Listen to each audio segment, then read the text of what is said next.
Tous. Alors, nous sommes dans le webinaire plein feu sur la littérature de jeunesse organisé par le pôle Livre et Médiathèque en lien avec le SLPJ, pour lequel nous recevons Nathalie Donikian aujourd'hui, afin de continuer à décrypter les grandes tendances éditoriales du secteur de littérature de jeunesse. Nous avions commencé à faire cette démarche pendant le séminaire annuel du livre, qui s'est tenu cette année en distanciel et qui nous avait permis de réunir plus d'une centaine de participants au séminaire. Et je tiens à vous remercier tous autant que vous êtes d'être présents à nouveau aujourd'hui, sachant qu'on est sur plus de 160 préinscriptions pour cette séquence, ce qui nous conforte et voire nous réconforte, parce qu'on s'est même demandé si c'était assez pertinent de le faire actuellement, mais je considère donc que nous rallions le monde entier, je dirais préinscription, donc ça doit correspondre à une demande et à une disponibilité de la part de nos collègues dans le réseau. Donc bienvenue à tous et bonjour à tous. Si certains participants sont plus intéressés, sont autant intéressés que nos collègues en poste, mais ne sont pas dans un établissement qui appartient au réseau culturel français à l'étranger, vous êtes aussi les bienvenus. Sachez que malgré tout, le prisme dans lequel nous allons proposer 2 webinaires, celui de demain, est destiné donc à proposer à nos collègues dans le réseau culturel à l'étranger des informations et des dispositifs qui peuvent les inspirer, les nourrir et les aider à programmer et à mieux appréhender les enjeux de la littérature de jeunesse, sachant que pour nous, ça correspond à une action renforcée sur les 2 prochaines saisons. Donc, vous allez pouvoir commencer dans la continuité du webinaire qui est toujours accessible en ligne, donc n'hésitez pas à vous reporter. Celui-ci sera aussi accessible en ligne sur le site de l'IF à la suite, ainsi que celui de demain.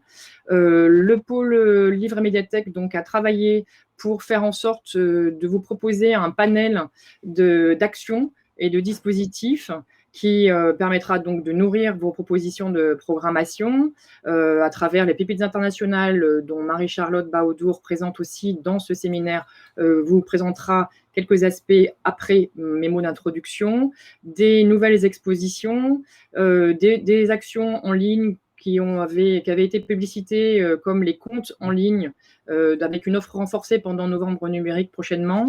Il y aura aussi une offre de formation pour le réseau, ainsi que des avec les focus et notre prochain séminaire que nous espérons pouvoir tenir en présentiel, sachant que nous aurons aussi des séquences hybrides afin de pouvoir continuer à partager les informations qui sont données à ce moment-là à des collègues qui sont en présentiel, sans oublier tous ceux qui n'auront pas pu se déplacer pour cette action particulière. Voilà, je ne vais pas prendre plus longtemps la parole. Je vous remercie encore. Alors, si, juste un dernier mot, vous avez un chat. Alors, nous, on ne vous voit pas, vous nous voyez. Donc, nous, on parle à notre caméra, ce qui est tout de même un exercice un petit peu contraint et parfois frustrant. Par contre, le seul moyen qu'on a d'échanger avec vous, c'est le chat. Donc, en bas à droite de votre écran, vous avez un petit onglet qui, quand vous cliquez dessus, vous permet d'accéder à la page de chat. N'hésitez pas à l'utiliser et à nous dire bonjour, par exemple, bonjour l'Indonésie, bonjour Londres, ça nous permet de voyager en même temps que vous. Utilisez-les au fur et à mesure en fait, des interventions pour poser vos questions. Moi-même et Marie-Charlotte, en fonction, nous organiserons des temps de questions-réponses pour les synthétiser et faire en sorte de vous apporter les réponses à différents moments au cours de cette heure et demie de présentation. Je pense avoir tout dit. Je vous remercie encore d'être là et je nous souhaite tous ensemble un excellent webinaire. Marie-Charlotte, je te passe la parole. Merci Marianne. Bonjour à tous, je suis donc Marie-Charlotte Baaudour et je travaille dans l'équipe Livre et Médiathèque. Je voulais vous parler très rapidement, avant de céder la parole à Nathalie, évoquer les pépites internationales, ce dispositif que vous devez connaître, puisque c'est la 4e année que nous proposons opération et qui est issue de notre partenariat avec le Salon du Livre et de la Presse Jeunesse à Montreuil. C'est un programme que j'évoque aujourd'hui parce que c'est un dispositif prescriptif en matière de repérage et de valorisation du meilleur en fait de la littérature de jeunesse. Les pépites internationales, c'est un vote que l'on propose à partir de 3 sélections d'ouvrages. Ces sélections s'appuient sur les pépites et sont le fruit d'un choix commun que l'on fait avec l'équipe du salon pour proposer des titres emblématiques et adaptés au public des établissements. Parce que l'objectif, un des objectifs principaux des pépites, et qu'on ne va pas mentionner aujourd'hui, c'est accompagner la littérature de jeunesse, le meilleur de la littérature de jeunesse, dans des situations d'apprentissage et d'enseignement de la langue française étrangère. C'est donc Vas-y, Marie-Charlotte, je vais y arriver. Donc, il y a 3 sélections, des livres illustrés, les romans ados et juniors, et puis la bande dessinée. Voilà. Et les pépites, c'est aussi la valorisation des auteurs, du coup, des titres sélectionnés.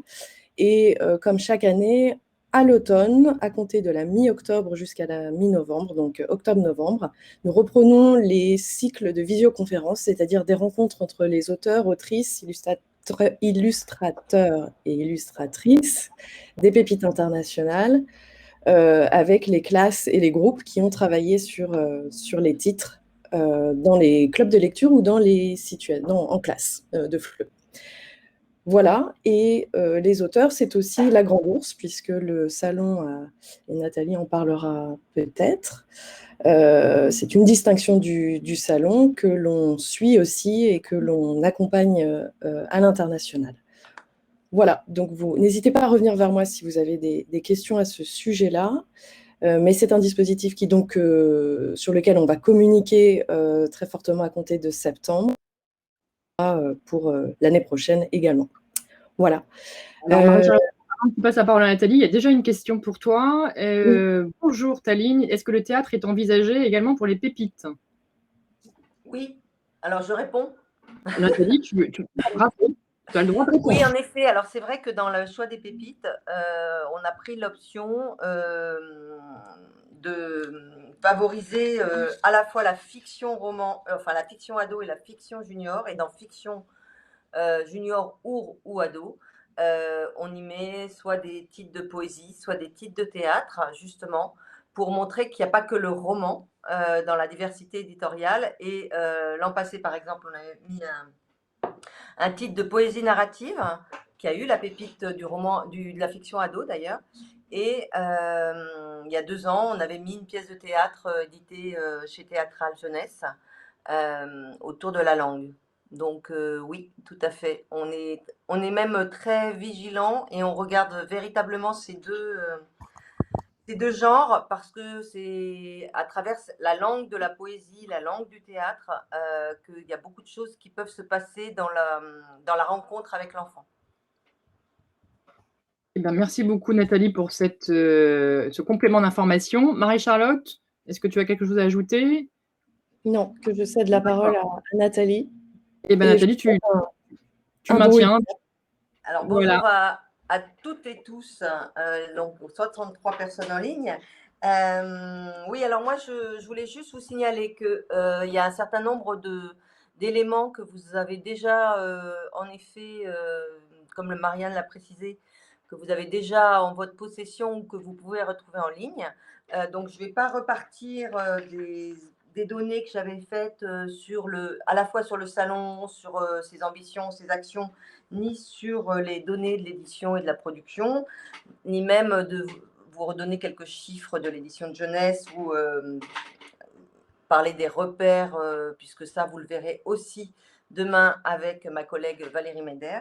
On va vraiment repartir des grandes tendances Et ce que j'ai essayé de faire là, c'est à partir des grandes tendances de l'édition de jeunesse et des différents genres, j'ai agrémenté avec des vidéos, avec des podcasts pour que vous entendiez justement cette langue et aussi que vous voyez la façon dont les artistes conçoivent leurs livres.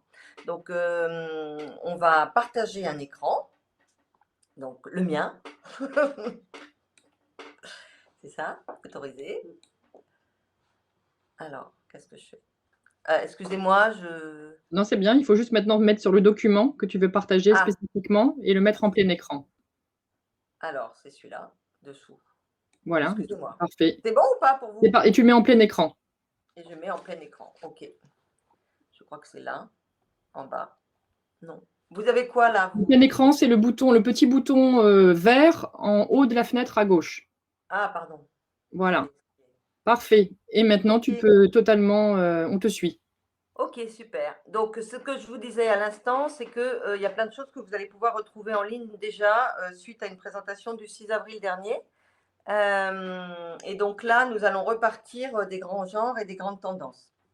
Donc, autour de la petite enfance et des livres pour tout petits, autour du livre audio, autour des albums et livres illustrés, de la fiction, qu'elle soit première lecture junior ou ado et young adults, de la BD et des mangas, et du documentaire et du théâtre, comme vous le voyez avec le titre que vous avez en haut de la page. Donc, pour justement, et c'est ce que disait tout à l'heure Marie-Charlotte, c'est vrai que les pépites internationales est un dispositif prescriptif. Nous, de notre côté, on a travaillé une plateforme de lecture que vous connaissez peut-être pas, qui s'appelle Keybookin, qui a été lancée en décembre 2019, pardon. Et je vous propose d'aller faire un tour sur Keybookin parce qu'en effet, il y a une surproduction, quand même, on peut le dire. En tout cas, il y a une profusion de titres. Et cette profusion de titres, elle ne nous aide pas véritablement à choisir, même si on a tous des connaissances plus ou moins d'auteurs, d'éditeurs. Il y a toujours de nouveaux auteurs qui arrivent, il y a toujours de nouveaux éditeurs qui se mettent aussi, qui se positionnent sur le marché. Et forcément, c'est compliqué d'aller repérer des textes, d'aller repérer des livres d'images pour les tout petits ou des textes pour les plus grands. Donc, on a créé Keybookin et on va tomber donc directement sur Keybookin, voilà, qui se présente de la sorte. Vous avez en première page, donc vous pouvez le retrouver via notre site SLPJ+, ou directement par keybookin.fr. Et donc, à partir de là, vous avez donc deux grandes entrées qui sont la sélection de la semaine. Et ça, je vous reparlerai comment on travaille ces sélections, et les derniers bonus. Pour ce qui est des sélections de la semaine, ce sont des sélections qui sont liées à des choix que nous faisons en comité de lecture. Et ces comités de lecture, ils se réunissent régulièrement pour le livre illustré, pour la fiction junior, pour la fiction ado, pour la BD, pour le livre audio ou pour le documentaire.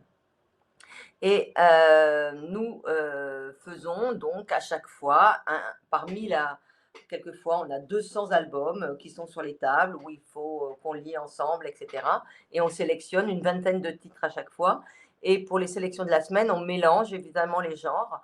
À la fois, donc, par exemple, du documentaire, comme celui-ci, Vive la Fontaine, ou Le Ciel, qui est un livre pour tout petit, ou encore un roman pour ados, comme Jonas, comme vous voyez sur la page. Donc, on peut, quand on clique sur un des textes, voilà, est-ce que vous l'avez bien? Ah, c'est pas tout à fait là où je voulais arriver, mais on va faire.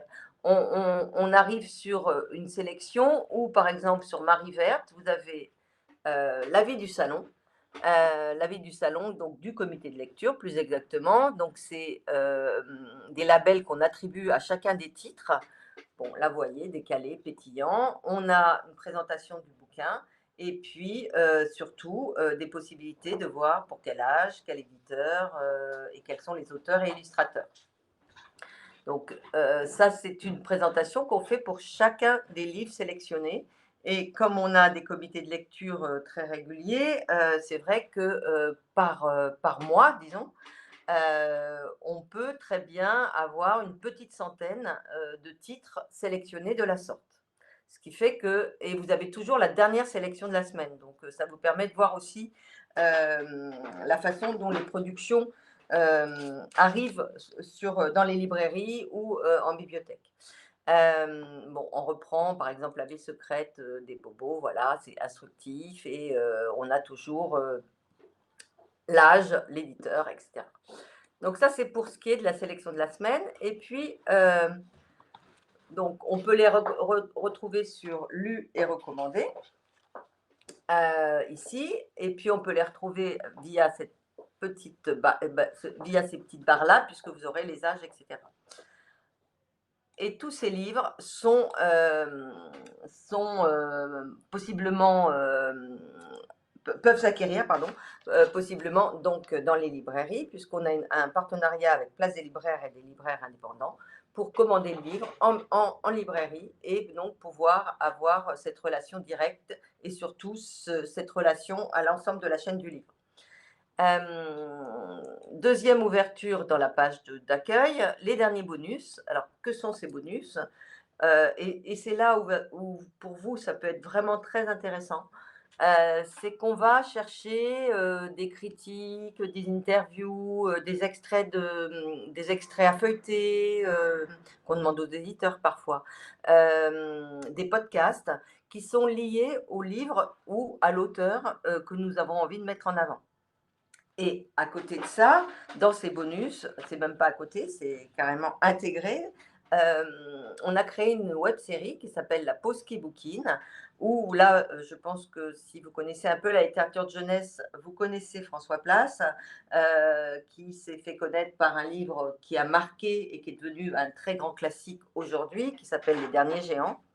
Et donc, on a créé cette web-série pour faire parler les auteurs, les illustrateurs, de leur relation à la lecture, de leur relation à leur lecture d'enfance et de leur relation à leur création même et à la façon dont ils sont inspirés ou comment ils travaillent, etc.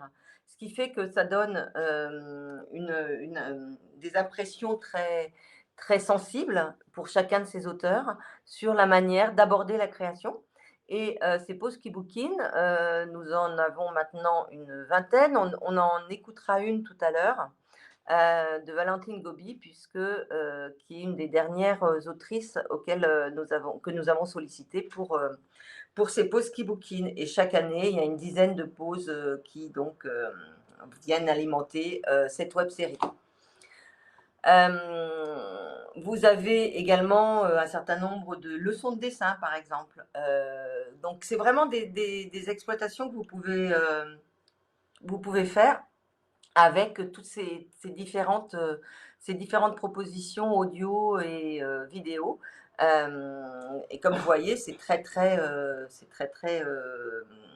divers dans la façon dont on propose. Alors, par exemple, si j'appuie sur l'hiver de Tulipe, voilà, c'est lié à donc cet ouvrage en BD que nous avons sélectionné.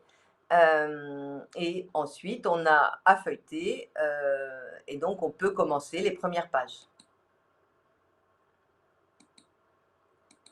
Si ça marche, oui, voilà. Alors, je pense qu'il y a un problème de... Mais normalement, ça devrait pouvoir... Là.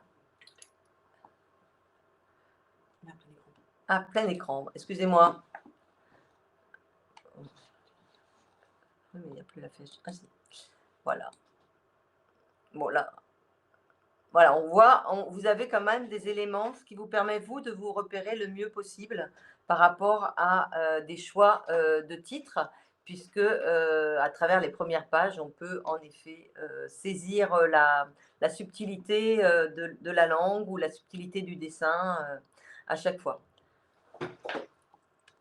Voilà, donc là, on est par exemple, sur la façon d'aborder tous ces bonus. Voilà, je ne vais peut-être pas vous les montrer trop parce qu'on pourrait y passer la semaine. Donc, vous la retrouvez là, la web-série, par exemple, de La Pause qui bouquine. On peut aussi faire des listes comme là ici Mère et Merveille, qui était donc la thématique de Partir en livre dont vous avez sans doute entendu parler cette année. Et donc là, nous avons créé une liste Mère et Merveille pour tous les médiateurs, pour qu'ils puissent se saisir de cette liste pour organiser des animations, par exemple. Vous pouvez donc vous-même vous créer une liste. Alors, pour le faire, il faut que vous créiez un compte ici, avec le petit bonhomme, ici. Et donc là, vous créez votre compte, c'est gratuit, évidemment. Et à partir de là, vous pouvez vous-même faire votre propre liste pour pouvoir ensuite la partager, pour pouvoir ensuite faire vos commandes, etc. Très bien. Et Donc juste une là, petite question, Nathalie, si je puis me permettre. Il y a oui, une demande de précision sur la composition des comités de lecture. oui. Alors, ces comités de lecture, écoutez, vient qui veut. Surtout en ce moment, pour tout vous dire, puisque nous le faisons encore en distanciel. D'habitude, on les organise sur place dans nos bureaux, hein, et en même temps, on peut complètement inscrire des personnes qui le souhaitent à différents comités de lecture. On a donc, je les rappelle pour que vous puissiez faire des liens, on a donc un comité de lecture livre illustré, on a un comité de lecture documentaire, on a un comité de lecture bande dessinée, on a un comité de lecture fiction junior, fiction comprenant du théâtre et de la poésie, et un comité fiction ado, plus un comité livre audio. Et là, si ça vous intéresse, vous nous le dites pour qu'on puisse vous inscrire. Et on a créé des Google Drive où chacun peut retrouver les PDF des bouquins. Bien sûr, pas à partager avec l'ensemble des publics, mais en revanche, qui permettent de lire les bouquins en numérique pour pouvoir en discuter lors de nos comités. Et donc, il y a des dates à chaque fois que nous envoyons. Je vous dis, une fois par mois pour chacun de ces comités. Donc, ce qui fait que si vous êtes intéressé par tout, vous pouvez faire 5 comités dans le mois, par exemple. Voilà. Est-ce que c'est plus clair pour chacun? Oui, je crois. Donc, voilà pour Keybooking. Est-ce qu'il y a d'autres questions sur Keybooking? Parce qu'on va passer… Non, pour l'instant, moi, je n'ai pas d'autres questions qui sont remontées dans le fil. Et on en conclut qu'il y aurait une ouverture pour des collègues Tout en à poste fait. qui seraient Tout à intéressés fait. à participer à ces Tout à comités fait. d'études, de se faire connaître pour y contribuer. Tout Parfait. à fait, il n'y a pas de souci, d'autant que vraiment en ce moment surtout, ça permet surtout de se familiariser avec les genres et puis de connaître toutes les nouveautés qui vont parce qu'on reçoit beaucoup de services de presse évidemment des éditeurs et ça permet véritablement des échanges, sur, la manière dont on aborde, les différents genres et donc c'est vraiment intéressant pour justement des gens même qui ne connaissent pas forcément, comme nous, par exemple, la littérature de jeunesse, mais au moins, on peut échanger et dire pourquoi ce livre-là, on ne va pas le mettre parce que, ben voilà, c'est beaucoup moins fort que celui-ci. Pourquoi ça vaut vraiment le coup de le mettre en avant parce que c'est un petit éditeur. Enfin, voilà, c'est des petites choses comme ça qui permettent aussi de se familiariser avec la diversité et la pluralité de l'édition de jeunesse, qui est quand même en France une des plus importantes à travers le monde quand même. Donc, Voilà. Mais merci beaucoup, Nathalie. On va passer au chapitre suivant. Roxane, j'espère que cette réponse vous a convenu. Si d'autres questions encore à venir, n'hésitez pas donc à les mettre dans le fil. Tout à fait. Alors là, on arrive aux différents genres. Donc, pour reprendre très très synthétiquement, donc on part du livre pour tout petit pour arriver à la fiction ado. Donc pour le livre pour tout petit, ce qui moi me semble intéressant à mettre en avant, c'est toutes ces démarches éditoriales et ces démarches artistiques. Et donc je voulais vous montrer 2 petites vidéos qui sont des vidéos que pour le moment nous n'avons pas encore exploitées d'un point de vue public et que nous n'exploiterons pas, mais c'est pour vous. je vous demanderai donc de ne pas les partager. Donc j'enlèverai les liens si je renvoie le document. C'est des vidéos qu'on a réalisées autour d'un projet qui s'appelle Des livres à soi, dont vous parlera Valérie demain. Mais ça vous permet véritablement de voir comment un artiste peut concevoir son ouvrage. Et voilà, la première vidéo sur Voir le jour, qui est un des livres qui est dans la bibliographie des livres à soi, qui est donc un livre pop-up. Si vous ne connaissez pas ce que le livre pop-up, c'est les livres à surprise où on déplie des choses et où il y a un émerveillement qui se met en place grâce à ce travail de papier et de pliage.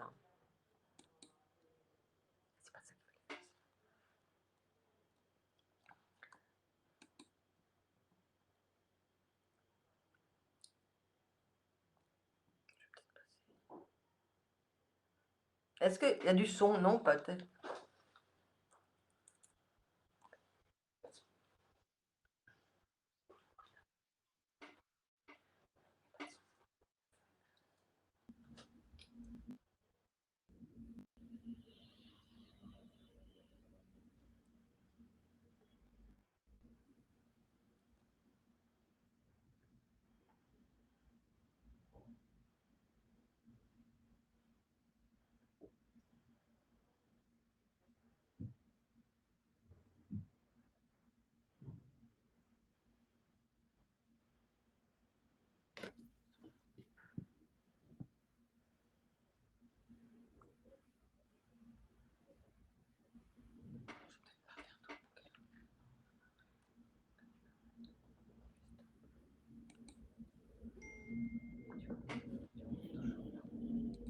Alors voilà, c'était pour vous montrer le début de ce titre Voir le jour, comme vous l'avez compris.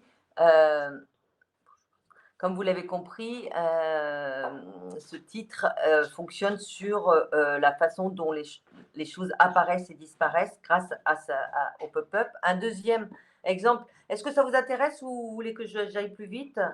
Un deuxième exemple qui est différent puisque c'est autour d'un livre qui s'appelle Prendre et donner que vous avez en bas aussi et qui ne fonctionne pas de la même façon puisque ça joue sur le plein et le vide.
Alors, je profite de cet intermède non musical pour te dire qu'il y a un intérêt déjà énoncé de certains de nos collègues de participer à ces comités de lecture et qu'il est demandé à savoir à quelle adresse ou comment il serait possible de se faire connaître pour y participer. Alors voilà, vous avez compris le principe donc de cette auteure Lucie Félix qu'elle a développé dans son livre. Je tenais à vous montrer ça parce que c'est vraiment très réfléchi, comme c'est très cohérent quoi, dans la manière de faire comprendre aux enfants toutes ces notions qui nous paraissent simples, mais qui ne sont pas si simples que ça en fin de compte. Et donc, bon, je vous laisse jusqu'au bout. Alors, pour ce qui est de la façon de se faire connaître, ben, soit vous m'envoyez un mail et moi je transmets à Angèle qui s'occupe des comités de lecture, soit je vous donne l'adresse d'Angèle, n'importe, c'est Angèle, ANGELE.Payet, PAYET, @ slpj comme salon livre presse jeunesse.fr. Donc, Angèle vous enverra un petit topo sur l'ensemble. Vous lui dites juste sur quel comité vous avez envie d'intervenir. Alors, il se trouve que là, on ne va pas en faire jusqu'en septembre. Mais qu'à partir de septembre, ça va redémarrer. Le 1er de septembre va être plutôt sur le choix des pépites dont vous avez parlé tout à l'heure, Marie-Charlotte, puisque c'est à partir de nos bonnes lectures sur Kibookin que nous déterminons les 5 titres qui seront sélectionnés pour les pépites du salon et qui après permettent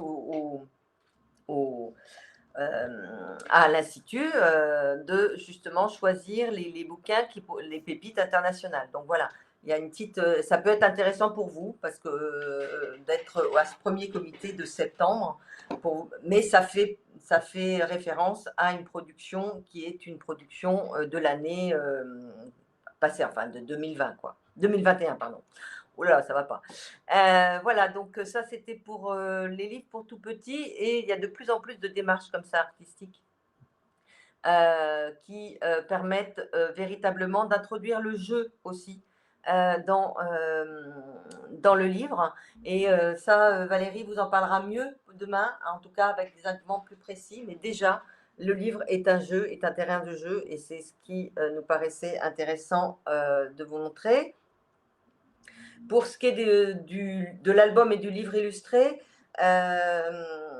donc c'est le genre de la littérature de jeunesse par excellence, on va dire ça comme ça, et c'est surtout un espace de liberté, de créativité et d'inventivité. Vous connaissez sans doute certains titres qui sont là mentionnés, qui sont des titres qui ont d'ailleurs été sélectionnés pour certains, pour les pépites internationales de l'année dernière, même d'il y a 2 ans, puisque le Tracat de Blaise. Alors, je voulais vous montrer des titres, des intérieurs de bouquins, mais ça, je pense que j'aurai pas le temps. Mais en même temps, je pense que dans Culture Tech, il y en a certains que vous pouvez retrouver. Et ce que je voulais surtout vous dire par rapport à ça, c'est que comme vous le voyez, il y a une diversité d'univers, une diversité de démarches graphiques, d'utilisation de la couleur, du noir et blanc. Et il y a ce grand panel, en tout cas, dans le livre illustré, qu'on retrouve peu véritablement dans d'autres éditions à l'étranger. Parce qu'il y a vraiment une multiplicité, quoi. Et ça se sent déjà rien qu'en regardant des couvertures comme celle-ci, où il y a des jeux entre le petit, le grand, entre la multiplicité des paysages, où il y a cet équilibre aussi qui se fait entre deux zooms, par exemple, au duel au soleil. Enfin bon, voilà. Et donc là, je voulais vous... Ça va ? Tout va ? Oui, Je vous montrer... Nathalie, je voulais juste préciser effectivement que les livres des pépites 2021, là oui, on est en 2021, des pépites internationales, sont effectivement sur Culture Tech et je vais vous mettre l'adresse de la page des pépites internationales sur Culture Tech où vous trouverez donc tous les ouvrages. Voilà, je voulais juste faire une petite parenthèse. Ah oui, tout à fait, c'est très bien. Alors là, je m'étais dit que ça serait bien de vous montrer 2 petites vidéos qui ont été conçues, bon là, l'année dernière par nous, mais que j'aurais pu aller vous chercher ailleurs pour les leçons de dessin et surtout vous montrer la manière dont dont les artistes se saisissent du livre pour proposer une démarche artistique. Donc là, vous avez Judith Guéchier qui, elle, travaille plutôt pour les petits et dans le conte. Et puis, je vous présenterai également Benjamin Lacombe, qui, lui, fait plutôt des livres pour les plus grands, et notamment qui travaille beaucoup le classique de la littérature mondiale, qui a une très forte relation au Japon aussi. C'est 2 démarches très différentes. Mais on ne va pas écouter le même type d'extrait. Donc Judith, on va commencer par elle. Elle va présenter un de ses derniers livres. Du bout des doigts, c'était des capsules vidéo qu'on avait réalisées pour la télé du salon l'an passé, autour de 12 artistes. Le principe était toujours le même. L'artiste présentait son dernier ouvrage et ensuite faisait une performance de dessin en direct et en musique. Donc là, toutes ces petites vidéos, vous pouvez les retrouver sur notre chaîne YouTube, donc via notre site SLPJ+.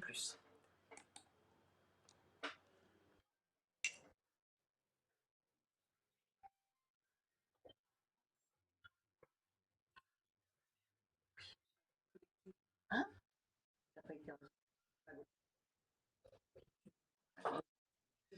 Je vais m'arrêter après. Je vais peut-être passer le. Bon, c'est bientôt fini. Voilà. J'aurais dû le caler autrement. Nous n'avons pas de son, Nathalie, nous, de notre côté. Ah, pas le son. Non. Ah, ça, c'est embêtant. Bon, Alors, c'était attendez. très poétique pour les pop-up. Je pense que ça nous manque, Attendez. du coup. Désactiver le son, pourtant je l'ai. Excuse-moi, Rachel. Ils n'ont pas le son. Il n'y a pas le son.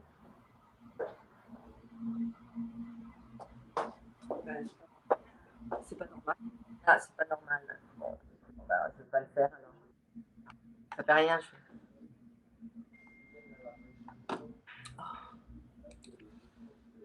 Non. C'est pas normal.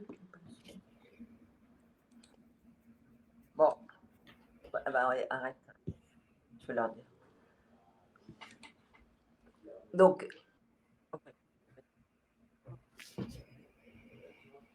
Et là, ça va être pareil. Vous avez le son là? Non plus, Nathalie, non. Non. Bon.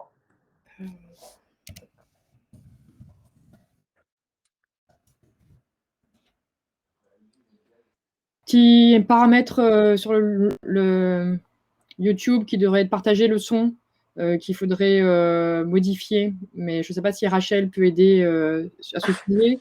Mais peut-être. Merci Marianne, tu as tout à fait compris. Rachel est à côté.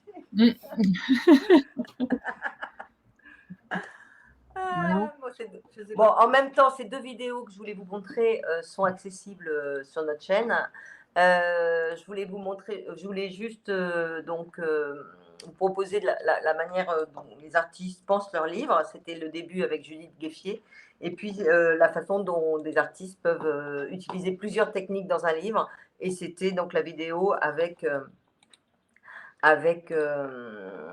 Benjamin Lacombe, qui est un des auteurs phares en littérature de jeunesse, qui est suivi par je ne sais pas combien de followers, et qui fait essentiellement, en effet, ce que je vous disais tout à l'heure, des classiques. Il travaille beaucoup la relation au classique. Il a fait Analyse, il a fait là le Bambi. Est-ce que c'est mieux là? Est-ce que vous entendez? On n'a pas de son encore. Non. Bon, on ne peut rien faire, je suis désolée. Mais on ira sur la chaîne et on a compris, je pense, le propos des vidéos que vous créez. Voilà. Bah, c'était surtout pour vous entendre des artistes parler. Voilà, je tiens juste à rassurer qu'effectivement, comme nous le faisons habituellement, et les liens vidéo seront transmis par le mail, comme nous dit Noémie, dans la semaine prochaine, qui permettra d'accéder tant à l'enregistrement de cette magnifique intervention aux documents qui recensent les liens des différentes propositions que tu nous présentes aujourd'hui. Voilà. D'accord. Alors, on continue. Alors là, je crois que j'espère. Ils n'auront pas le son non plus. Alors. Parce que je voulais vous montrer, toujours dans une autre démarche artistique, celle de Rebecca d'Outremer, qui est aussi une auteure phare de la littérature de jeunesse. Vous connaissez peut-être Midi Pile, qui avait été sélectionné, mais qu'on n'avait pas pris pour les pépites internationales parce que c'est un ouvrage assez cher d'il y a 2 ans, qui avait eu la pépite album donc en 2000, que je ne dise pas de bêtises, 2019. Et là, Rebecca explique comment elle a travaillé ses perspectives dans son livre Midi Pile. Et c'est tout un travail de découpe au laser. Et je trouvais que c'était aussi intéressant dans la question de la matérialité du livre de vous montrer cette vidéo, mais vous n'allez peut-être pas l'entendre non plus. Donc, on va tenter. On peut juste revenir. Attendez. Non, mais on va faire celle-là surtout. C'est la technique en direct. Non, mais fais directement ça parce que celle-là, elle est plus difficile à trouver. Voilà. Est-ce que vous entendez là? Non, ils n'entendent pas. Je pense que c'est dans le partage.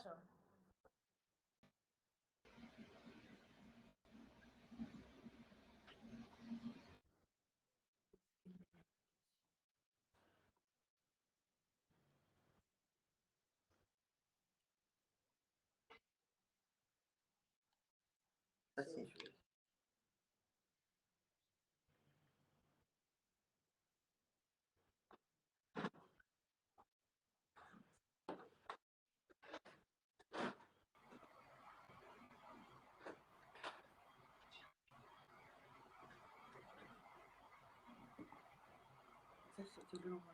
Ah oui, je fais que ça. Non, ça marche pas. Merci Nathalie. Je crois que Oui, vous n'avez pas vu non plus. on n'a pas entendu, on a bien vu. On a bien vu les différentes Voilà. superpositions du décor qui permettaient de créer aussi une perspective avec des découpes ça. très fines au laser. C'est ça. C'est quand même une manière d'aborder le livre qui est quand même très, je dirais, inscrit dans la tradition française. C'est différentes démarches. Alors, même si le laser, pourquoi il y a de plus en plus de livres au laser d'ailleurs, hein, je voulais vous le dire aussi, parce que justement, les techniques ont beaucoup évolué. Avant, c'était très galère de faire des livres en découpe laser. Là, c'est beaucoup plus facile. L'intérêt de Jacominus, enfin de Midi-Pi, c'est qu'il y a une vraie cohérence par rapport à cette découpe. Il y a des fois où on ajoute des découpes laser pour pas grand-chose dans le livre. Là, il y a vraiment cette idée de rentrer dans l'histoire, de rentrer dans les personnages, enfin, à travers les personnages et dans la façon dont les uns et les autres se mettent en place. Voilà. Et puis surtout par rapport au décor, et le décor même qui change en fonction de l'arrivée de ce petit lapin dans la maison, par exemple. Donc, ça, c'était pour ce qui était du livre illustré. Du livre audio, on en avait parlé aussi la dernière fois. Là, c'est pareil. Alors, je voulais vous faire écouter des choses. J'espère qu'il y a du son parce que c'est sur Vimeo. Comme vous le savez, le livre audio a fait un véritable bond ces dernières années, d'autant qu'avec les périodes que nous venons de vivre et que nous allons continuer de vivre, visiblement, de plus en plus de publics différents adoptent d'une certaine façon ces livres audio ou les podcasts, qui a véritablement une évolution du lectorat, et que pour ce qui est de la littérature de jeunesse, ça va vraiment du tout petit, mais ça vous le savez parce qu'on fait souvent écouter des histoires à nos enfants, enfin pour qu'ils puissent bien dormir, mais en tout cas maintenant jusqu'aux ados, dans la mesure où il y a des éditeurs qui cherchent même à faire en sorte qu'il y ait à la fois le livre sur papier, qu'on puisse l'écouter et qu'on puisse réagir aussi à ses écoutes. Donc, Nathalie, notamment là, oui. est-ce que tu veux que je prenne le relais,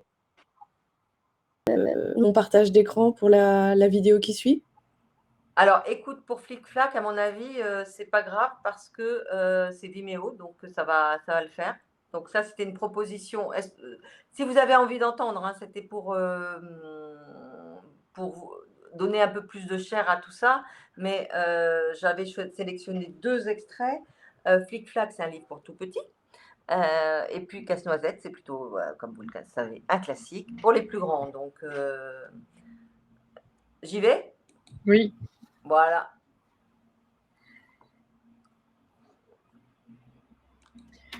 Ah ouais, t'aurais pu, Marie-Charlotte, peut-être. Si ça ne fonctionne pas, je pense que c'est une bonne idée, Marie-Charlotte, que tu partages ton écran. C'est vrai, on aurait dû penser ordinateur. Tout à l'heure même.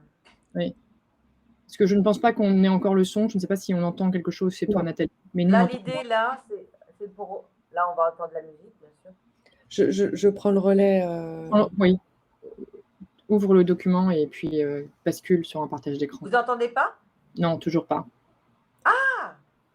Nathalie, tu me laisses la main si tu Ouais, veux bien? vas-y, attends, j'éteins. Je reprends là. Il faudrait que tu départages ton écran, Nathalie. Ouais, oui, c'est ça. Je pense que c'est un problème de partage d'écran. Non, mais elle va le faire, Marie-Charlotte. C'est bon pour toi? Oui, c'est bon. J'attends juste d'avoir la place faut- pour pouvoir partager mon écran. En bas, tu dois où il doit marquer arrêter de partager mon écran ou quelque chose comme ça. En bas de la fenêtre noire avec un onglet vert. Bah, pour Marie-Charlotte. D'accord, donc c'est pas pour toi. Donc c'est sûr. Moi, il faut que je m'en aille aussi. Non, toi tu restes présente. C'est juste l'écran que tu arrêtes de partager et ça doit pouvoir se faire en appuyant en bas de ton écran sur un onglet sur lequel tu avais appuyé au départ pour partager ton écran. Si tu réappuies dessus, il va arrêter le partage d'écran. Il est vert, il est au milieu de ton écran en bas. Là, je ne vois pas. Bon, écoutez. Dans la fenêtre pas la fenêtre de ton... Ah oui, parce que tu es sur... Oui. Il faut que tu arrêtes d'être en plein écran, en fait. Excuse-moi. Il faut que tu... Donc, on va reprendre. Tu vas en haut à gauche de ton écran et tu vas appuyer sur le petit bouton vert.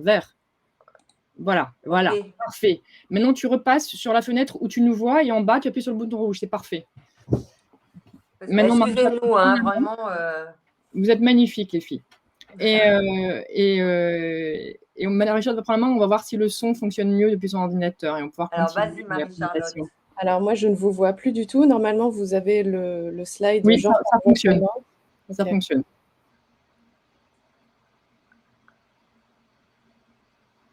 Donc, ce que je disais, c'était que les deux extraits sont très différents par rapport au public auquel on s'adresse. Pardon. Oh là. Alors, le lien semble Ça ne marche pas. Visiblement, tu ne peux pas appuyer sur le lien, c'est ça? Si. Tu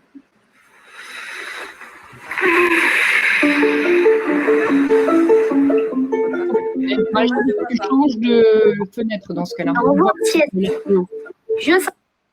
Pardon? On a le son, mais on ne voit pas la vidéo qui va avec le son, s'il y a une vidéo. Alors, j'ai une question. Est-ce que si nous, on refait un partage d'écran, il est possible d'activer le son depuis ce partage d'écran? Parce que je me demande si ce n'est pas là que vient le problème, en fait. Il n'y a pas une option dans le partage d'écran? On avait déjà... normalement, non. Normalement, le son est partagé directement et immédiatement avec l'écran. Marie-Charlotte, de toute façon, c'est un livre audio, donc fais-nous écouter le son. Pour l'instant, ça nous suffira comme ça. Et on verra s'il y a son et vidéo la prochaine fois. Attends. J'arrive. Bon, bah voilà, c'est pas parfait, mais... Là, vous êtes sur vidéo.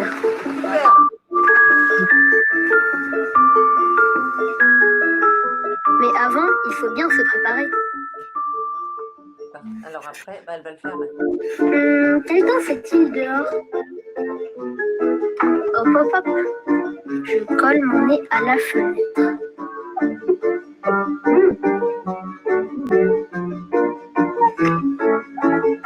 Oh zut, il a plu. Le ciel est gris. Alors, on peut peut-être arrêter parce que j'ai peur, je crains qu'on déborde beaucoup. Mais juste pour signaler pourquoi c'est deux extraits, on peut peut-être passer Casse-Noisette après, Marie-Charlotte, si tu veux, un petit bout. Pourquoi ces deux extraits? D'une part, pour parler des éditeurs qui s'y investissent, parce qu'ils ne sont pas nombreux et que c'est important de les soutenir. Je crois que c'est une des actions aussi avec l'Institut français, le livre audio, sur lequel vous êtes très engagés. Pour ce qui est de Casse-Noisette, il y avait aussi, puisque le texte est d'Agnès de Sarthe, qui est une auteure adulte, mais aussi jeunesse, pour dire aussi qu'il y a une vraie attention dans la manière d'organiser le texte avec l'écoute dans ces propositions livre audio. Voilà. Donc là, on est reparti sur Marie-Charlotte. Tu fais le deuxième ou pas? Ou tu veux qu'on continue Alors, j'ouvre l'onglet Vimeo. Marie-Charlotte, il faudrait que tu complètes sur le livre audio. J'arrive, j'étais en train de... Parce que je peux pas... du coup, dès que j'ouvre un autre onglet... Enfin bref. Alors, Vimeo.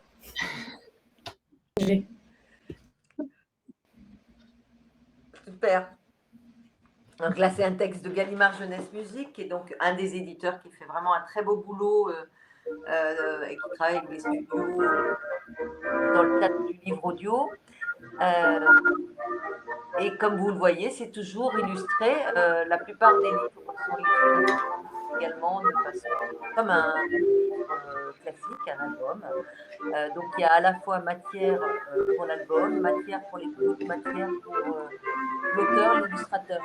Et c'est aussi une spécificité, il n'y a pas dans l'édition de jeunesse d'avoir ce rapport à l'image, à la fois aux images mentales avec la voix, mais aussi aux images dans le livre. Voilà. Bon, alors on va peut-être continuer. Alors comment c'est toi qui passes?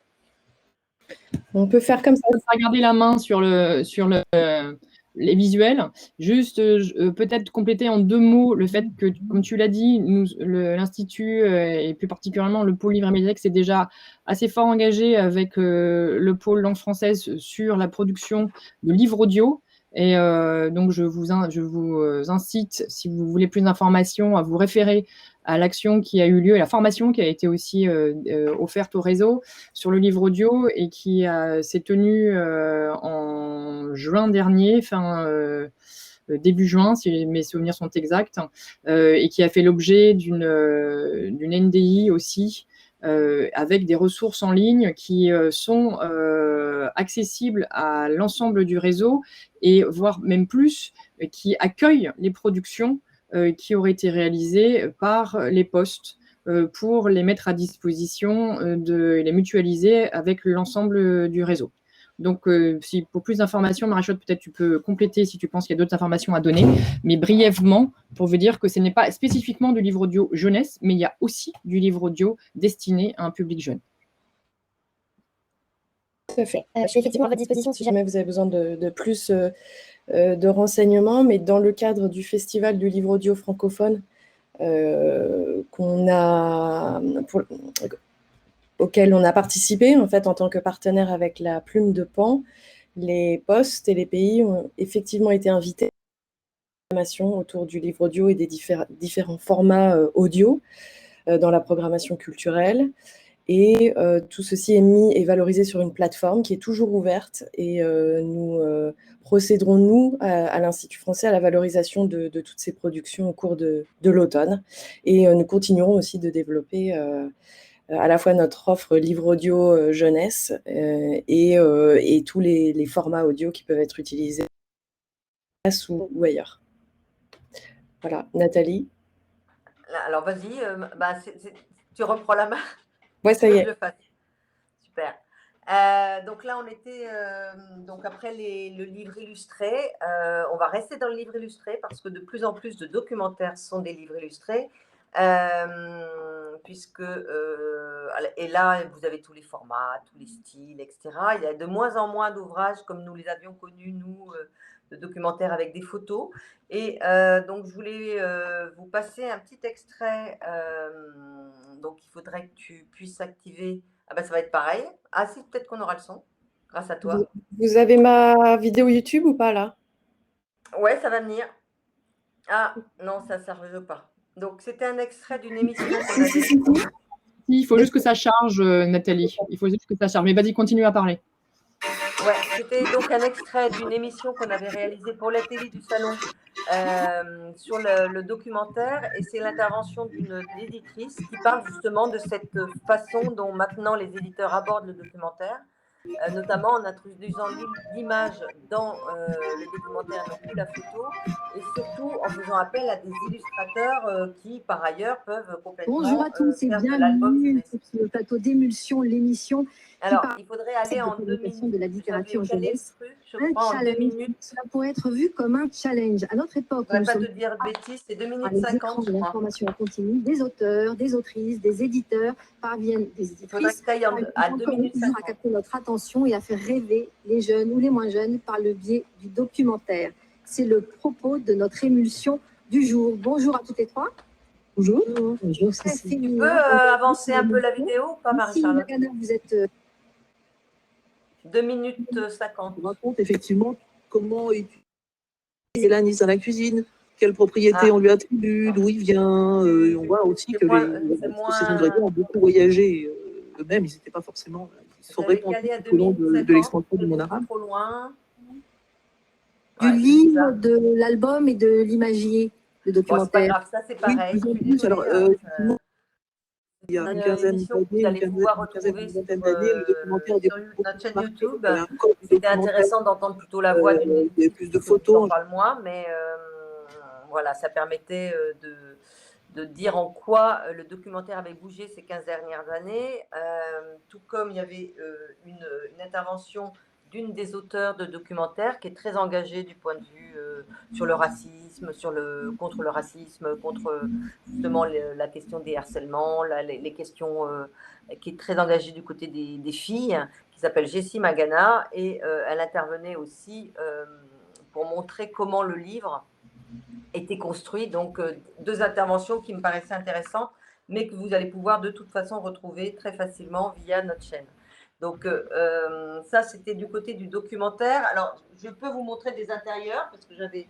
Ah ouais, mais non, ça ne va pas aller, vous n'allez rien voir, peut-être.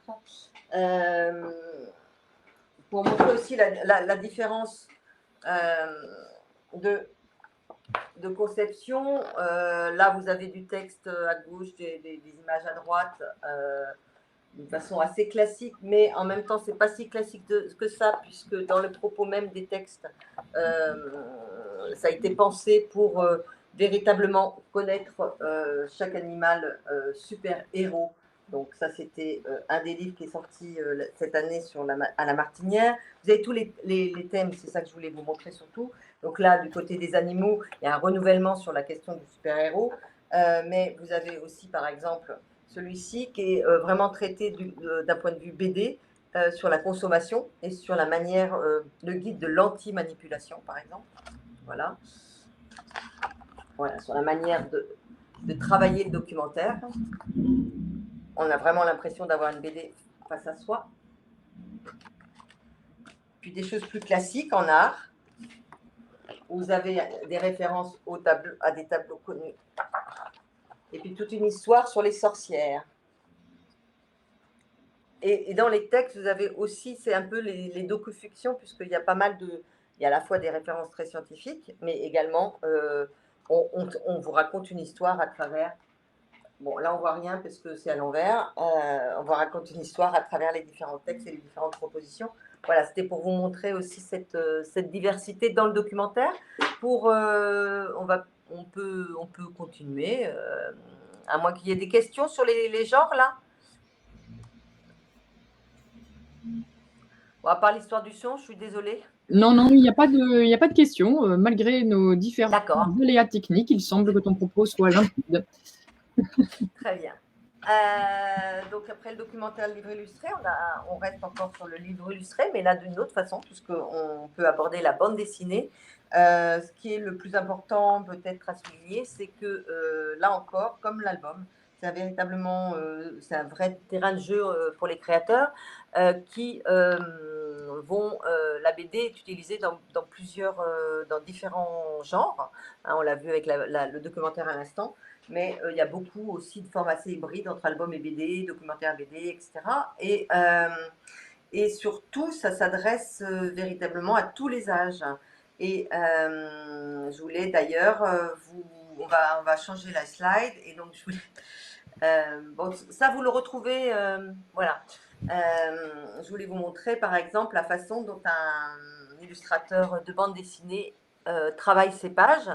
Alors, je ne sais pas si vous voyez grand-chose. Alors, il se trouve que c'est tiré d'un cahier d'activités littéraires que nous avons réalisé cette année pour notre parc d'attractions littéraires Partir en livre autour de Mer et Merveille. Et on a demandé à un illustrateur de BD, qui est aussi scénariste, de concevoir des jeux à partir de son univers. Mais la page que vous voyez, donc il y a la couverture de ce cahier et à côté la page qui permet de comprendre comment il travaille sa BD. Il imagine un grand paysage, voilà, avec le fleuve ici, les montagnes, etc. Et ensuite, il découpe en cases pour y positionner petit à petit ces personnages qui vont avancer dans l'histoire. Voilà, c'était un petit clin d'œil à la manière de Rémi Farnos de travailler ses bandes dessinées. Donc, à la fois des images de puzzle, mais aussi ensuite des personnages qui évoluent dans ces différentes cases et on comprend le mouvement grâce à ça.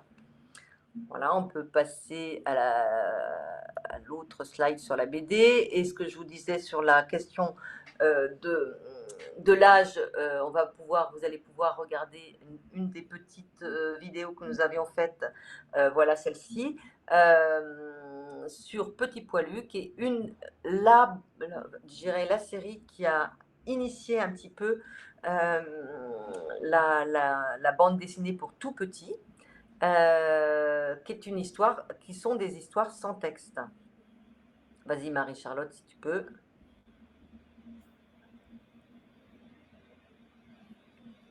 Pas sûr qu'on entend. Alors si on n'entend pas de son, c'est qu'il n'y en a pas, c'est juste pour entendre le bruit des pages qu'on tourne. Pour ce qui est de ces vidéos-là, évidemment.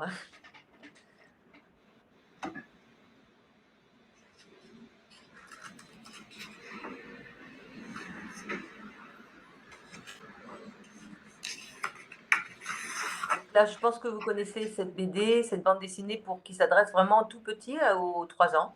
Et ça raconte case par case l'histoire et le cheminement de ce petit poilu, de ce petit pou, et qui permet vraiment la relation et le partage avec le parent ou le médiateur, puisqu'on se raconte une histoire à travers ça. Voilà, il roule, hop, il tombe dans le trou. Et petit à petit, on va raconter cette histoire comme on le sent, avec la manière d'accompagner ces images. Et les images nous aident donc à imaginer plein de choses en tant qu'adulte pour que l'enfant se plonge dans les images. Voilà. Bon, c'était une idée. On peut peut-être... là, c'est pareil. Je crains qu'on... Mais ça, c'est vrai que c'est pas partagé, donc je peux pas vous les envoyer. Mais en revanche, tout ce qui est... Quand je vous dis YouTube, c'est qu'il n'y a vraiment pas de souci. Dans ce qui est de la bande dessinée, notamment dans la bande dessinée jeunesse, ce qui est important, c'est justement la question des adaptations. Je l'avais évoqué la dernière fois, il y a de plus en plus de collections maintenant, que ce soit chez Gallimard, que ce soit chez Rue de Sèvres, qui utilisent des livres, des romans. Là, vous avez par exemple Vert, mais utilisent des romans qu'ils ont déjà publiés pour pouvoir en faire des adaptations BD, mais aussi chez Stenguis, qui s'appelle Pépite d'ailleurs, la collection. Voilà. Sachant que il y a une question qu'on n'a pas véritablement encore abordée en BD, c'est la place du manga.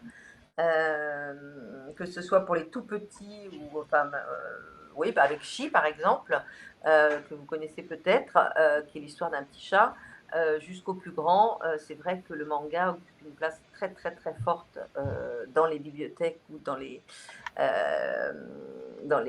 chambres des enfants et des jeunes adultes, et que c'est pas prêt de se terminer. Voilà. On peut passer au genre suivant, qui était donc le théâtre. Tout à l'heure, il y avait la question et le théâtre, est-ce que ça fait partie des pépites? Oui, ça peut. Et surtout, le théâtre, ce qui est intéressant, c'est vraiment que ça apporte une voix différente, qui est souvent dialoguée, mais il y a pas mal de monologues aussi dans les pièces éditées pour les plus jeunes. Et ça fait souvent référence à des sujets très, très intimes, ce qui permet de travailler à des médiations un peu différentes aussi. Donc, vous avez des éditeurs qui ne font que ça, comme par exemple les éditions théâtrales, mais aussi Actes Sud avec la EIOCA Jeunesse ou encore la collection théâtre et l'école des loisirs. D'autres comme l'Arche, qui est un éditeur de théâtre pour adultes, a une collection jeunesse, tout comme Espace 34 par exemple. Donc là, je voulais vous faire écouter, là c'est pareil, c'est en lien avec la question de la médiation. Tu peux peut-être faire écouter un podcast que vous pourrez retrouver aussi si ça ne fonctionne pas, qui est donc un podcast qu'on a réalisé autour d'un texte de théâtre sur Mère et Merveille cette année et qui est disponible sur notre site internet, puisqu'il y a eu 10 livres autour de la thématique qui ont été lus par des comédiens. Et on a fait le choix de prendre un texte de théâtre, notamment parmi les autres textes qui étaient soit du roman pour les plus grands, mais aussi pour pas mal d'albums ou de contes. Mais en tout cas, on tenait à avoir du théâtre parce qu'en effet, il y a une vraie dimension qui est à soutenir, surtout. J'y vais, Nathalie? Vas-y. Ou l'île perdue de Berti, aux éditions théâtrales Jeunesse. Scène 1. Le matin, sur une plage. Apparaît une jeune fille. On découvre en même temps un énorme tas d'ordures en plastique échoué sur le sable. Nom d'un rêve, c'est pas vrai! Madre Dios, pas ici, pas mon île, les salauds! Ça vous suffit pas d'avoir tout salopé la terre? Ça vous suffit pas d'avoir salopé tous les océans? Maintenant, c'est sur ma plage que vous envoyez mourir vos ordures.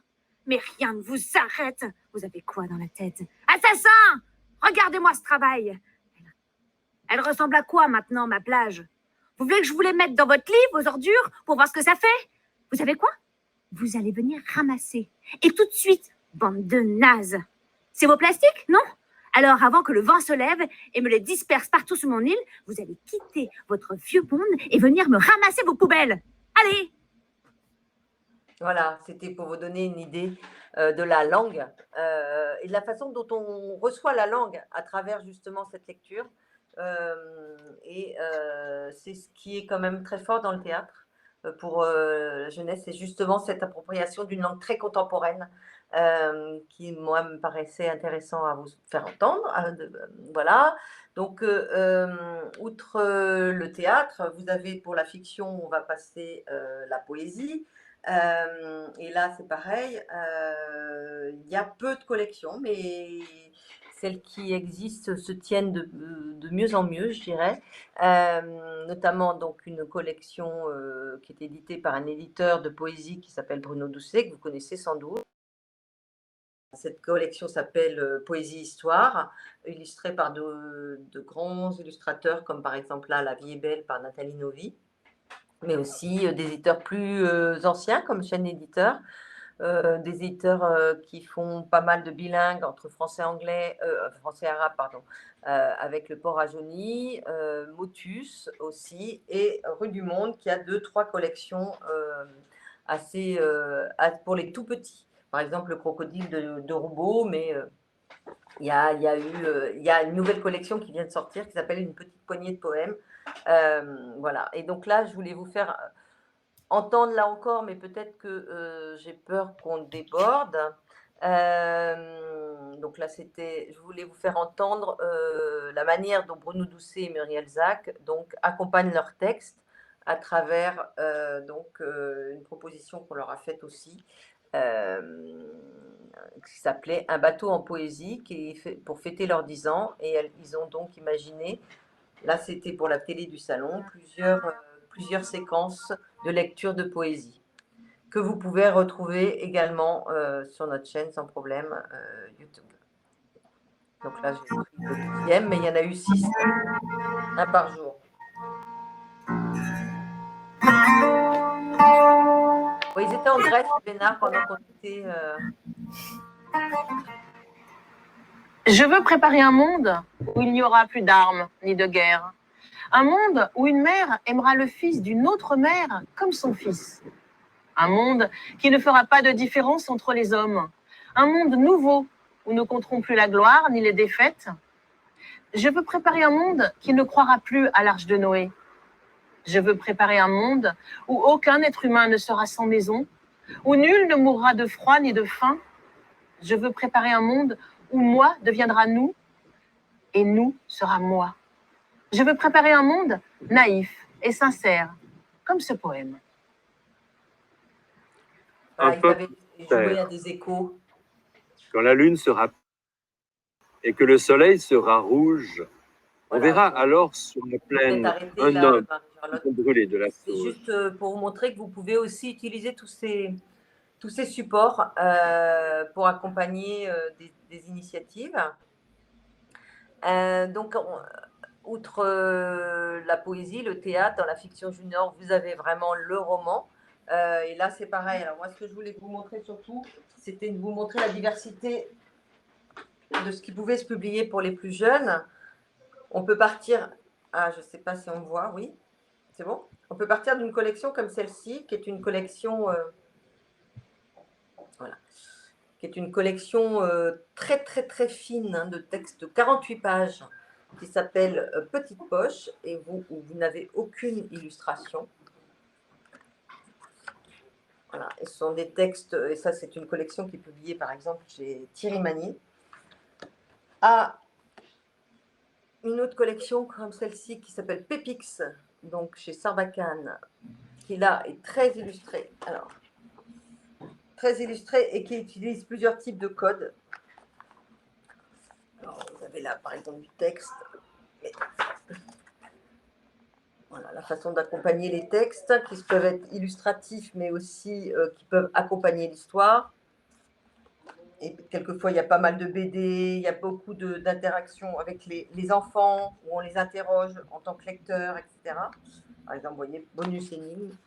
Bon, vous ne voyez pas grand-chose, mais c'est l'idée de vous montrer la diversité. Et puis, une autre collection, comme par exemple Neuf, de l'École des loisirs, où là, c'est plutôt un travail classique d'accompagnement du texte. Voilà, sans échapper comme dans Pépix. Donc, du côté de la fiction ado, ce qu'il faut savoir, c'est qu'il y a de plus en plus d'éditeurs qui s'y investissent parce que du côté du roman ado, ça décline un petit peu d'un point de vue pour le lectorat et qu'il faut saisir ces jeunes lecteurs. Donc, les offres sont très, très multiples. Là encore, il y a un peu plus d'éléments dans le PowerPoint qu'on avait fait pour le 6 avril. Et vous allez retrouver un certain nombre d'éléments. On a un comité qui nous permet justement de lire cette production pour les 8-12, 7-12 même quelquefois. On fait souvent le lien avec l'album aussi, le livre illustré dans les fictions juniors, puisqu'il y a de plus en plus de textes qui sont publiés, je vais les chercher, c'est pour ça, qui sont publiés, voilà, comme cet album, par exemple. On peut penser que c'est un album, mais c'est plus qu'un album, puisque vous avez véritablement... Vous avez beaucoup de textes dans cette histoire. Et donc là, nous, par exemple, ce type de livre, on le met vraiment en fiction junior, parce que c'est très conséquent en termes de texte, même si c'est accompagné d'un point de vue... accompagné un peu comme un album classique avec ce rapport texte-image qui fonctionne comme dans un album. Voilà. Sur la fiction junior, il y a des codes assez précis aussi, qui sont des codes notamment de format, puisque vous avez des tout petits formats comme des plus grands, comme pour les romans ados. On peut passer la slide suivante, je crois. Vous avez des thèmes qui reviennent assez souvent, comme par exemple le vivre ensemble, le suspense, la manière dont on est avec l'autre, l'altérité, etc. Donc, c'est souvent un rapport au collectif aussi, dans la fiction junior, qui commence à péricliter en roman ado. Voilà. C'était une des grandes forces au départ du roman ado où plusieurs enfants, plusieurs jeunes se mettaient ensemble pour aller sauver le monde. Je trouve qu'on lit moins ce type d'ouvrage maintenant en roman ado et qu'on retrouve ça maintenant dans cette catégorie du roman junior, de la fiction junior. Voilà, alors là c'est pareil, c'est des éléments que vous allez retrouver de toute façon dans le premier PowerPoint. Alors pour ce qui est des thématiques, si vous êtes intéressé, c'est pareil, il y a une slide derrière qui vous permet d'avoir l'ensemble des thématiques assez qui fait un peu le tour de la question entre les aventures, la question de l'humour, comme d'ailleurs dans la collection Pépix, mais pas seulement, chez Poulpe Fiction aussi, vous avez cette dimension qui est assez forte. Voilà. Et puis on va peut-être passer assez vite. Je voulais vous parler également. Comme tu veux. Je voulais vous parler de la pause qui bouquine. Je vous ai parlé tout à l'heure de la pause qui bouquine, mais je voulais vous faire écouter un extrait de la pause qui bouquine de Valentine Gobi, qui est donc dans la sélection Pépite internationale. On est d'accord, hein, Marie-Charlotte?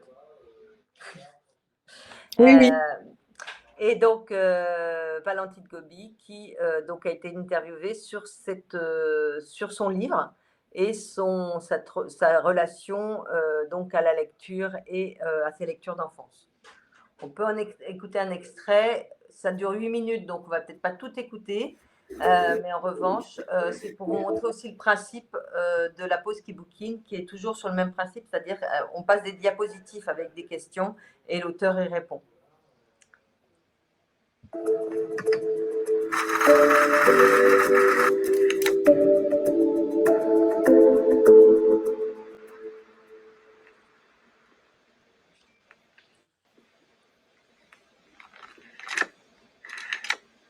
Ça, c'est pareil, c'est vraiment des ressources que vous pouvez utiliser pour accompagner justement. C'est un livre que j'ai adoré. Mon père était parfumeur et lui parcourait le monde entier pour aller chercher des matières premières, des fleurs, des mousses, des bois, pour fabriquer des essences qui ensuite serviraient à produire des parfums.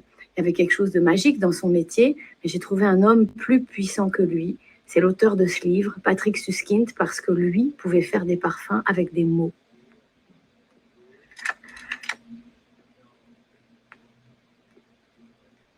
Les contes d'Andersen continuent à m'habiter beaucoup aujourd'hui. Ils sont d'une intensité extraordinaire. Il n'y a jamais d'édulcoration des sentiments. Il y a de la passion, il y a de la vie. La mort est là aussi, beaucoup. La passion.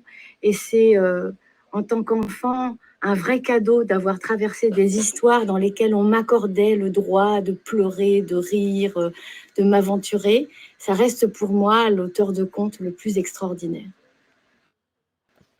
Voilà, on va peut-être... Donc là, c'est une des interviews de la pause qui bouquine et que vous pouvez retrouver sur notre site, mais surtout sur la plateforme de lecture qui bouquine. Là, j'avais plutôt fait une proposition autour justement de ce que je vous disais tout à l'heure, c'est-à-dire des livres qui sont à la fois qui font à la fois album et roman, où il y a quand même ce croisement avec l'image. Je vous ai fait quelques propositions là, mais vous pourrez les retrouver également. Ce sont surtout des auteurs. Alors Muriel Zac, nous l'avons vu tout à l'heure lire de la poésie.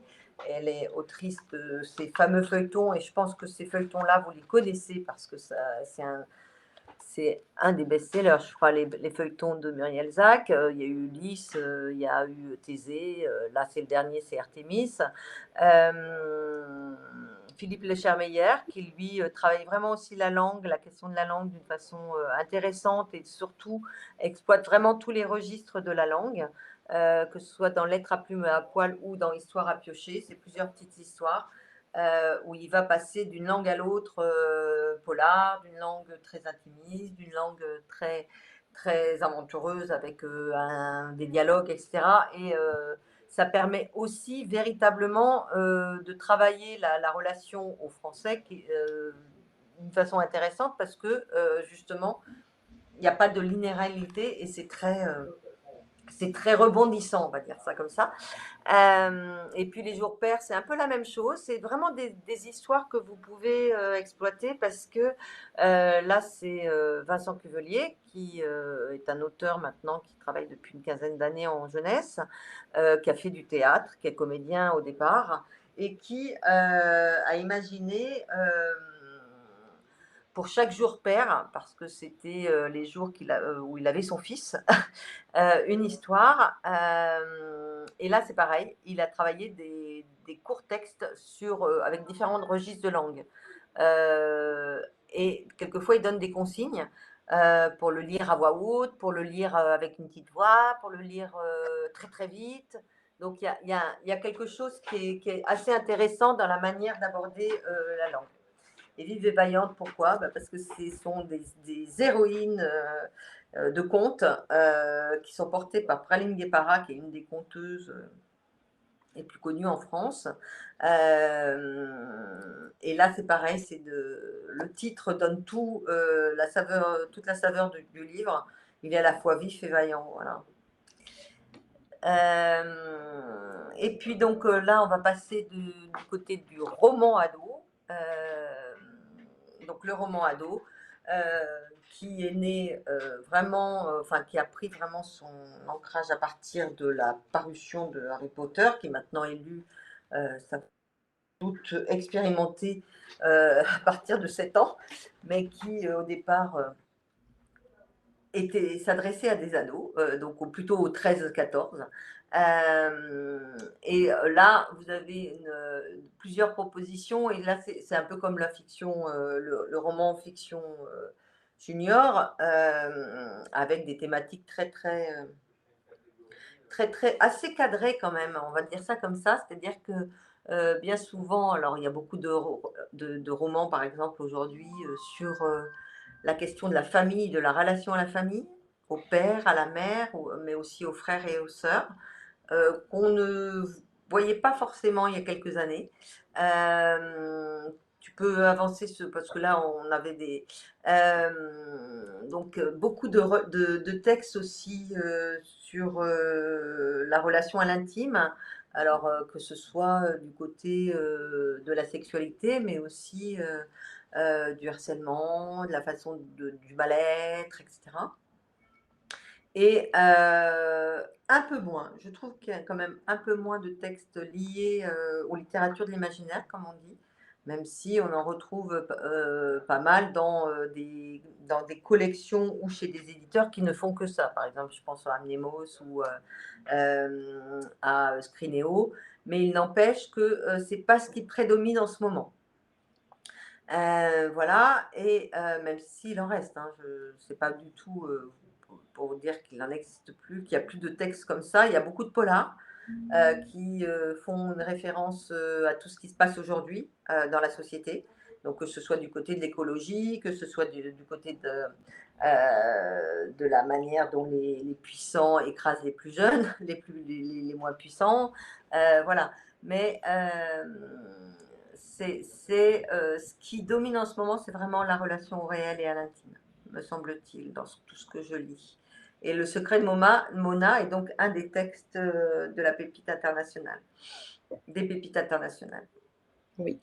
Voilà, donc là c'était pour vous balayer aussi les genres, avec quelques indications sur les nouvelles collections, et puis pas mal de prix littéraires qui permettent aux éditeurs d'ailleurs même de pouvoir vendre leurs livres à l'étranger, parce que du moment qu'on a un prix, c'est plus facile.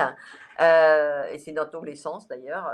Quand il y a un prix à l'étranger, on retrouve souvent le titre l'année d'après en édition de jeunesse française. Là, bon, les pépites, on en a parlé. Il y a le prix Vendredi, qui est un prix qui a été lancé par le syndicat national de l'édition plutôt young adulte. Le prix Cendre, c'est un prix de premier roman. Les prix sorcières, qui, eux, balayent plutôt les prix, enfin, les genres de l'album, du roman jeunesse, etc. Et le prix Astrid Lindgren, qui, je l'ai souligné parce que c'est tellement rare. Je pense qu'on va pouvoir attendre longtemps pour avoir le prix Astrid Lindgren maintenant, puisqu'il a été attribué à Jean-Claude Moreneva, qui est un des auteurs jeunesse les plus importants aussi, publié chez Gallimard entre autres, mais également chez Pocket. Le prix Astrid Lindgren, c'est un prix suédois, c'est le prix, comment on appelle ça, c'est le prix Goncourt, enfin c'est le Goncourt, mais plus que concours en Suède. De la littérature. Merci, le prix Nobel, donc qui a été attribué pour la première fois à un auteur français. 2 romans ados. Voilà. À dire que notre collègue en Allemagne, alors je ne sais plus quelle ville, a mis en lien avec une interview avec Jean-Claude Mourleva, Dominique Pêtre, voilà, de Francfort sur le Main, a mis en ligne un lien pour une capsule vidéo qu'ils ont réalisée récemment avec Jean-Claude Mourleva, donc qui est le lauréat. Oui, merci Dominique. En effet, il y a aussi le prix franco-allemand qui existe. D'ailleurs, je ne l'ai pas souligné, mais je pense que Dominique peut partager aussi le lien, puisque je crois que j'ai reçu très récemment la nouvelle présélection. Mais en effet, Jean-Claude a beaucoup travaillé avec Dominique Pêtre depuis de longues années, je crois même. Merci beaucoup. Alors, si vous pouvez, en effet, ça serait super. On va pouvoir nous aussi la partager. Voilà, et alors pour finir, je voulais vous faire écouter un extrait de notre pépite fiction ado de l'année dernière. Donc, j'ai vu Sisyphe heureux, qui est donc de la poésie narrative, ce qui ne prédomine pas dans la fiction ado, hein. Mais en tout cas, voilà. Alors, Bruno Doucet, c'est un EY. Il y a une erreur dans notre petit SoundCloud, mais c'est pas grave. C'est donc les... Et là, je crois que Sisyphe, tu l'as pris aussi, Marie-Charlotte, vous l'aviez pris? Non. Ah, vous ne l'avez pas pris? Non. Non, non. Terina Apostolopoulou. Vous pour faire un petit tour dans l'ensemble de la production jeunesse actuelle. Donc, n'hésitez pas si vous avez des questions. Alors, je voulais signaler aussi que j'ai 14 ans et ce n'est pas une bonne nouvelle, qui est donc de Jovitech, a eu le prix Babelio, qui est un prix de lecteur tout récemment. Et c'est sur le mariage forcé en Afrique.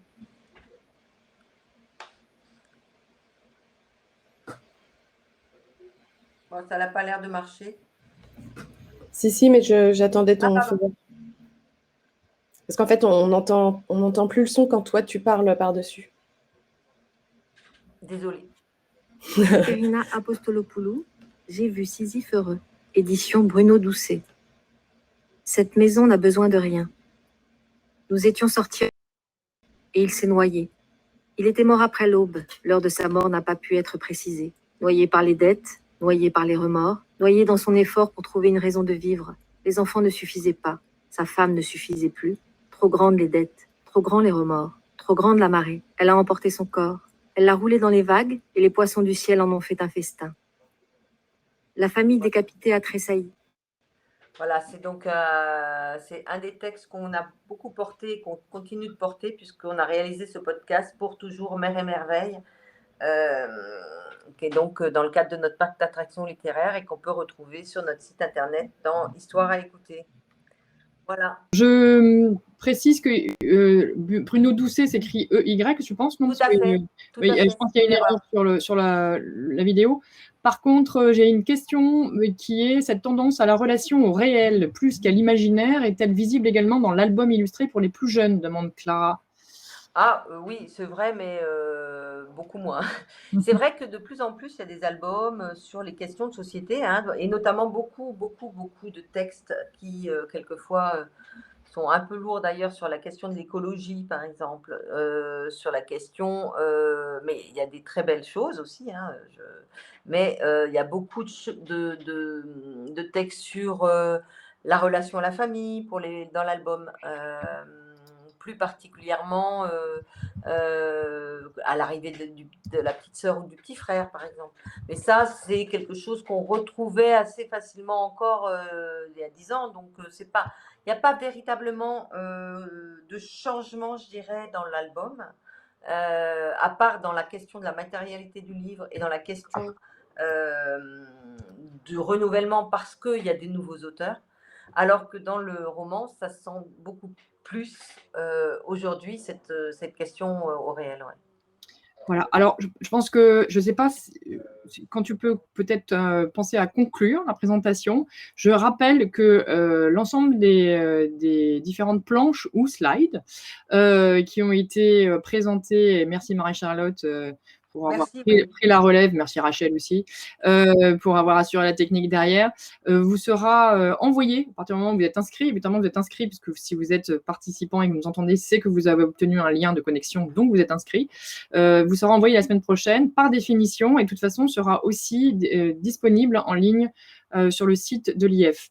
Alors, Dominique Petre, maintenant, nous pose une question, nous disant: comment expliquez-vous que certaines pépites comme le Tracas de Blaise, par exemple, soient si peu traduites à l'international? Ça, c'est une question à laquelle il sera difficile de répondre, j'imagine. Ça veut dire qu'en fait, là, c'est un...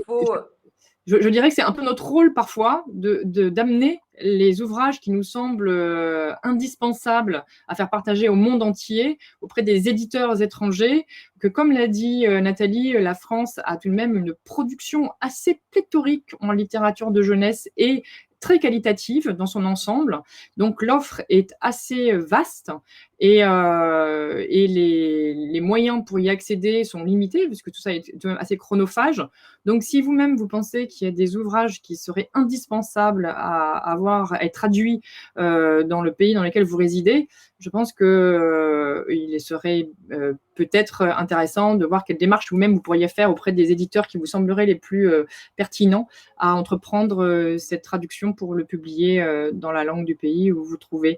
Mais les aspects psychologiques parfois sont souvent absolument impossible à expliquer. Après, il y a les aspects de marché, de saturation du marché, de segments aussi, et puis du fait que toute l'offre ne peut pas être disponible auprès des éditeurs étrangers qui eux-mêmes ont un temps limité et ils s'adressent à une offre mondiale d'eux-mêmes. Voilà. Et il y a aussi le fait que le Tracas de Blaise a été édité par un petit éditeur qui s'appelle Le Poisson Soluble, qui n'a pas forcément la force internationale comme d'autres éditeurs dans les grandes foires comme Bologne. Donc en effet, c'est vraiment, et en faisant partie de la commission traduction, c'est là où on voit aussi, il y a des choses très étranges, pourquoi tel livre et pas celui-ci. Mais je trouve que de plus en plus, les postes font ce travail justement de déchiffrage et c'est ce qui est important. Voilà. Alors, au-delà de ça, comme effectivement, il y a le fait que l'éditeur français soit de petite taille, ce qui fait que ça n'aide pas à être très présent sur les marchés internationaux, mais il y a aussi le fait que parfois, il y a des éditeurs étrangers qui ne savent pas non plus, même si la plupart d'entre eux ont une bonne connaissance des opportunités de soutien financier pour acheter les droits et faire des traductions. C'est vrai que dans les albums de jeunesse, quand il y a des illustrations, c'est aussi un coût qui est assez élevé.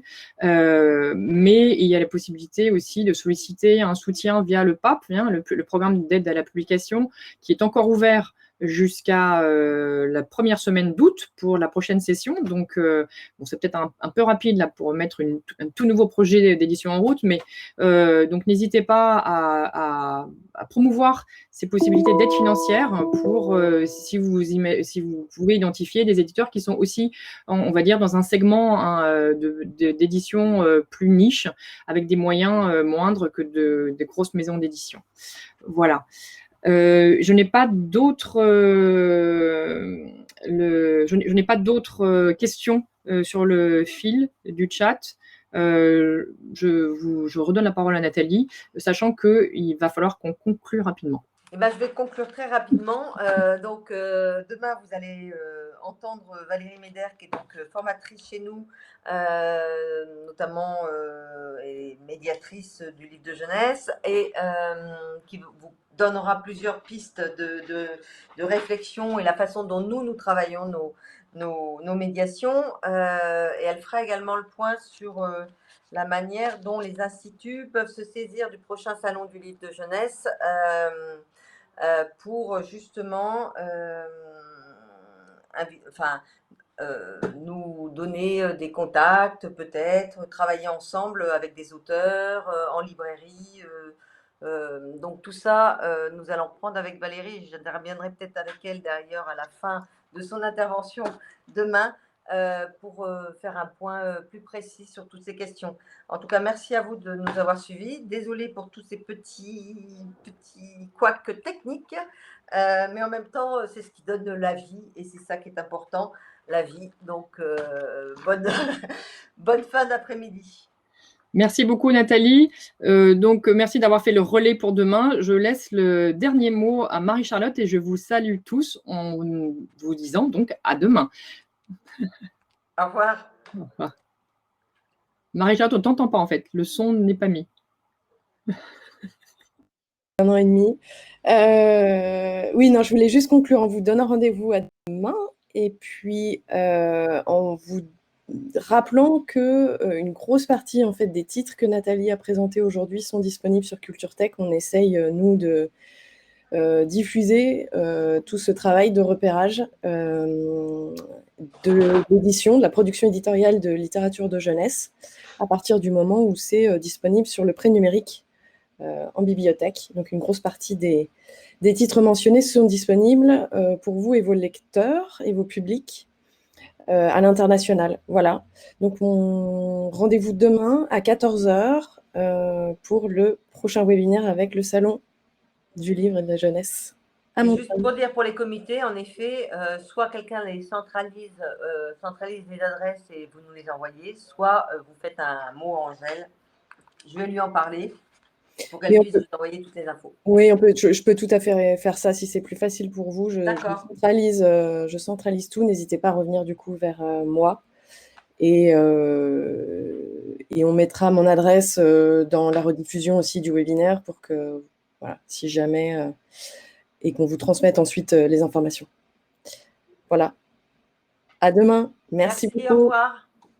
Au revoir.